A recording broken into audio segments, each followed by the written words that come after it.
केंद्र सरकार के काम केवल राज्य सरकार उनको जानबूझ के भुनाना चाहती। पैसा तो सारा दिल्ली से आ रहा है, ये नगर निगमों में भी इन्होंने भुनाया था। आपकी विरोधी पार्टियां आप में तरह तरह के आपके ऊपर एलिगेशंस लगा रहे हैं कि हमारे कार्यकर्ताओं के कहने पे राज्यसभा सांसद ने जो है काम करवाया। 2 बजट पहले उन्होंने पेश किए, दोनों बजट की घोषणाएं अभी लटक रही है। आज उनके बयान आया अखबार में, मीडिया पर भी बयान आया, तो आज उससे स्पष्ट हो गया। सर, वर्तमान परिप्रेक्ष्य में एक चुनाव तो ज़मीन पे चल रहा होता है, एक चुनावी लड़ाई सोशल मीडिया पे चल रही होती है। पिछले कुछ दिनों से हम देख रहे हैं कि सोशल मीडिया पे आपकी विरोधी पार्टियां आप में तरह तरह के आपके ऊपर एलिगेशंस लगा रहे हैं कि हमारे कार्यकर्ताओं के कहने पे राज्यसभा सांसद ने जो है काम करवाया।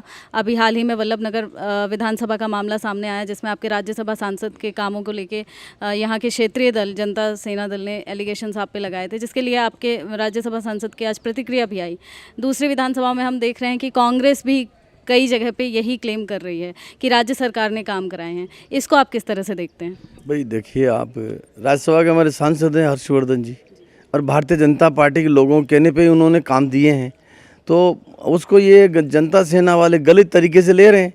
आज उनके बयान आया अखबार में, मीडिया पर भी बयान आया, तो आज उससे स्पष्ट हो गया कि भारतीय जनता पार्टी के सांसद हैं।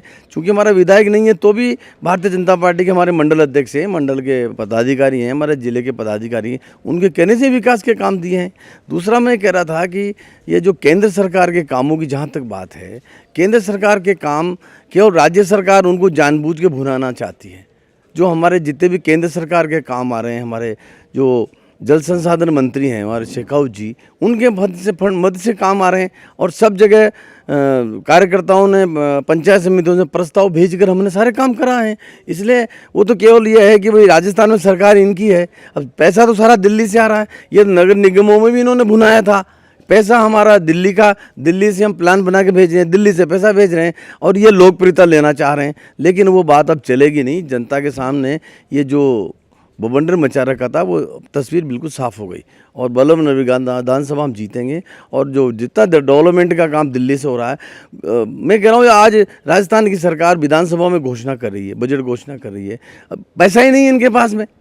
अगर किसी घोषणा करने के लिए आप ये बताइए, उनको बजट तो देना चाहिए ना। जब बजट का प्रावधान ही नहीं किया तो घोषणा ही कर रहे हैं, केवल चुनावी घोषणा है, काम पूरे होने ही नहीं है। 2 बजट पहले उन्होंने पेश किए, दोनों बजट की घोषणाएं अभी लटक रही है, उसका कोई काम शुरू नहीं हुआ। तीसरा बजट की घोषणा इसलिए कर रहे हैं कि 4 उपचुनाव है, कैसे न कैसे के इन चुनाव में हमको लाभ मिल जाए। लेकिन जनता के सामने बात अब तस्वीर साफ हो गई है। इसलिए राज्य सरकार तो अपने अपने हर मोर्चों में बिल्कुल फेल है। आपको ध्यान है कि बिजली के मामले में इन्होंने कहा था बिजली का बिल हम नहीं बढ़ाएंगे, लेकिन बैकडोर से उन्होंने बिजली के बिल बढ़ाते बढ़ाते आज बिजली की में आम उपभोक्ता और किसान बहुत परेशान हो गया। बिजली इन्होंने बेरोजगारों को भत्ता देने के लिए कहा था, आज बेरोजगारों को भत्ता कहाँ दिया इन्होंने? महिलाओं के, लड़कियों के लिए कहा था कि 3500 देंगे और लड़कों को देंगे 3000। 2 साल निकल के सरकार के, 2 साल निकलने के बाद में कुछ करा ही नहीं इन्होंने, आज दिन तक किया नहीं इन्होंने। तो हर मोर्चे पर सरकार फेल होती दिखती है मेरे को। तो कोई कानून व्यवस्था नहीं है। आज दुष्कर्म के कितने केस हो रहे हैं। राजस्थान दुष्कर्म के दूसरे नंबर पे आ गया, HTSC एक्ट में दूसरे तीसरे नंबर पे आ गया। तो अपराधियों में इनमें कंट्रोल नहीं। मैं तो अभी वहाँ गया था, यहाँ 100 राज्य के यहाँ से आया था, कोटा शायद, मैं 12 को बिलोंग करता हूँ, इस संभा को देखता हूँ।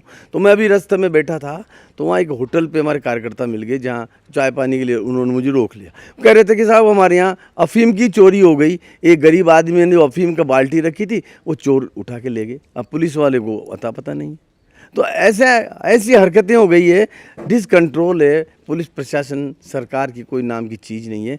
इसलिए ये सरकार तो बिल्कुल फेल हो गई। मैं तो कहूँगा कि चारों उपचुनाव एक राजस्थान में इनसे एक लहर बनेगी, और राजस्थान में सरकार तो निश्चित रूप से बदलेगी। और मैं तो ये कहूँगा कि कोई बड़ी बात नहीं है, बीच में कोई टूट फूट हो जाए।